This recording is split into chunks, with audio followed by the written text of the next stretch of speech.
ត្រឡប់ទៅសាក់ម៉ៃបុរាណខ្ញុំកំពុងអានអក្ខរានៅមុខប្រាសាទដ៏អស្ចារ្យគ្រប់គ្នាហៅថាអង្គរវត្តខ្ញុំឈរនៅក្បែរផ្ទាំងសិលាចារឹកសាវតា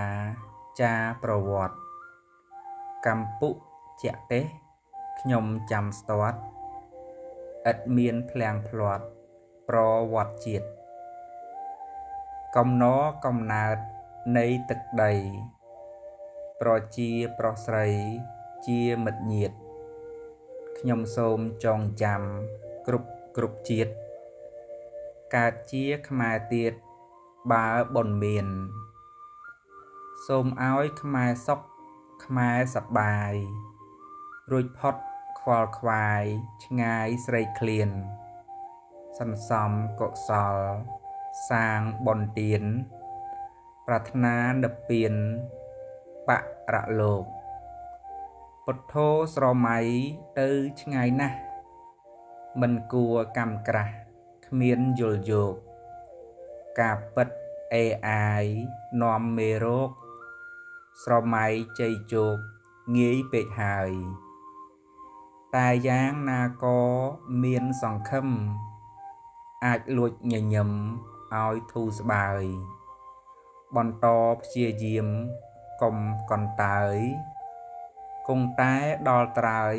ដូចប្រាថ្នាសុខទុក្ខវិលវល់មិនចេះចប់ស្រឡាញ់ហើយស្អប់ជាធម្មតាទៅតាមផលកម្មតតែងចាវត្តដាក់សង្សារខ្ញុំស្មាលាសូមគោរពជំរាបសួរប្រិយមិត្តទាំងអស់ជាទីរាប់អានខ្ញុំបាទសុផាបានសរសេរកំណាព្យនេះដែលមានចំណងជើងថានិព្វាន AI ដែលខ្ញុំបានសរសេរនៅក្នុងក្រុងសៀមរាបនៅថ្ងៃអាទិត្យ4រោចខែកដឹកឆ្នាំអាសាញ់ស័កស័កពុទ្ធសករាជ2569ត្រូវនឹងថ្ងៃទី9ខែវិច្ឆិកាគ្រិស្តសករាជ2025សូមអរគុណសម្រាប់ការតាមដាននៅខ្លឹមសារនៃកំណាព្យដែលមានចំណងជើងថានិព្វាន AI ក៏សូមអធិស្ឋានបើសិនបើការសរសេរកំណាព្យនេះខុសឆ្គងដោយប្រការណាមួយខ្ញុំសូមបញ្ចប់នៅវីដេអូដែលជាការអានកំណាព្យមានចំណងជើងថានិព្វាន AI